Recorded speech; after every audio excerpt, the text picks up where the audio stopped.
So JuJu Watkins went off against Cal Baptist. She really shot the basketball well. And I think that's a difference maker for her. You know, if JuJu is hitting threes, then she's a real problem because in transition, she's going to be tough to stop due to her size. Sometimes I think one of the critiques I've had is the efficiency of her shots or the kind of looks that she actually takes. But one thing that stood out in this game was that JuJu was in it with USC up 50 with under 5 minutes left to play in the game against an opponent that didn't belong on the court with them. So JuJu's able to stand out in part because of the competition there, and then in part because she's a great player. But this is going to be a story going forward, which is the record chase that Watkins is going to be embarking on because she set the freshman record for scoring. We all know Caitlin Clark holds the NCAA record for scoring. So it will be interesting to see how much they try to pad JuJu's point totals. Not saying Clark hasn't done it in the past. I'm sure she was in at the end of games, and it would only make sense. You can't be mad at it. But JuJu already did eclipse Caitlin Clark when it comes to one number, or not eclipse. She's catching her when it comes to one number. She eclipsed Kelsey Mitchell in that number. You see 30-point games through a sophomore season. JuJu is catching up to Caitlin Clark, will probably pass her there. Now, I've been hesitant to make comparisons just because of what Clark has meant for women's basketball and how great a player she is. But when it comes to the records, those two names are going to be mentioned together. There's no question. As far as JuJu's highlights from the game, she set the single game record for threes from a USC player in the contest. And here are some of the highlights from JuJu. And you could see, I mean, I saw Kiki Iriafen make some of these players on the other team look like little girls out there compared to her in this game. But there's JuJu. Nobody's even in her zip code on that shot. And there's a rejection. Get that out of here.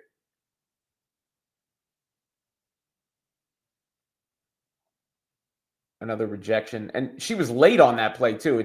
There's just a difference in athletic ability here.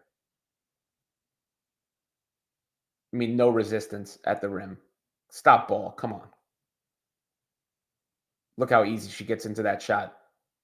I don't know if that was the scouting report or just the players on the court.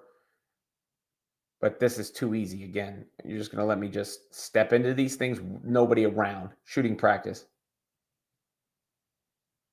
Again, under the screen.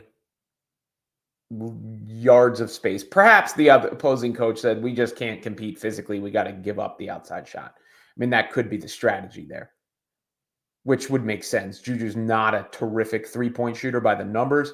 So I could see that being the coach's strategy, and they just happened to get burned because JuJu was feeling it in this one. There she comes again. Wide open. Cash.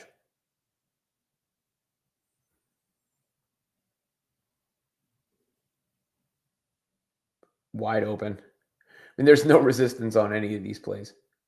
It's not just JuJu. All these elite college teams play some of these games. Like there's Iriafen. Look at her inside. Good pass from JuJu there, but there's nobody that can get up in her space to contest. And there's the score. You see 80-38 here. 7:45 left.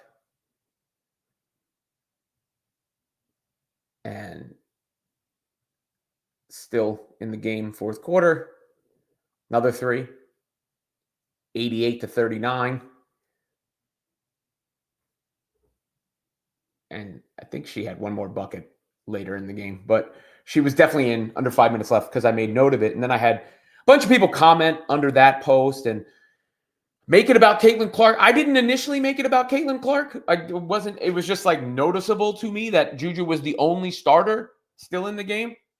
But of course, some of Clark's fans were like, oh, she's, stat padding. And then people defended JuJu and whatnot. And I got sent box scores from old Caitlin Clark games to show that she did this before as well. I mean, here's an old box score. You see Caitlin made a jumper with 2 minutes left in that game. She was in a blowout game. So it's not unprecedented for a player to be in a game. I can't tell you I was watching the end of 50-point Iowa games in Caitlin's sophomore season. And I'm not even mad if JuJu is stat padding to get that record. You have to compile numbers to get that record. And the term stat padding goes a little far there because it's like light stat padding. It's not, what Angel Reese did at the end of that one game in the WNBA season where she was demanding the ball when they could have run out the clock to get a double-double. That was real egregious stat padding. This is, light stat padding. I don't know if Gottlieb wanted her to get to 40 points too. She was hovering around 40 points, and she came out after she got to that 40-point mark. So it could have been to hit that nice round number as well. She had the 9 threes in the game, which is a USC single season record. But, in order to pass Clark, you got to score a lot of points. And it is what it is. I'm not going to lose my mind over that or anything to that effect. But I think you saw in this instance with JuJu Watkins, her get to flex a little bit against a lesser opponent. And I'm really looking for, I said this about Paige Beckers in Connecticut too, so it's not just the JuJu Watkins thing. I am really, really looking forward to seeing these teams face off against real opposition, face off against, the opponents that are on their level rather than these light work, I guess you would call them. And that's what you see here in these games, light work for JuJu and company. And I would like to see a little bit more hard work, a little bit more of a challenge. And we will see it. I mean, JuJu didn't play great against Notre Dame, of course, and that was the highest, publicized game thus far. But they got UConn coming up. And they started, their schedule is not actually the easiest of the teams in women's basketball because they played a decent team in their first game of the season. So, which they almost lost, but they wound up winning. And they've got some games coming up, some real games coming up. It was Ole Miss to start the season. And now, that we saw them play Notre Dame, but they've got other games coming up like UConn and the like, and there'll be a bunch more as the season goes along. They play UCLA later in the year.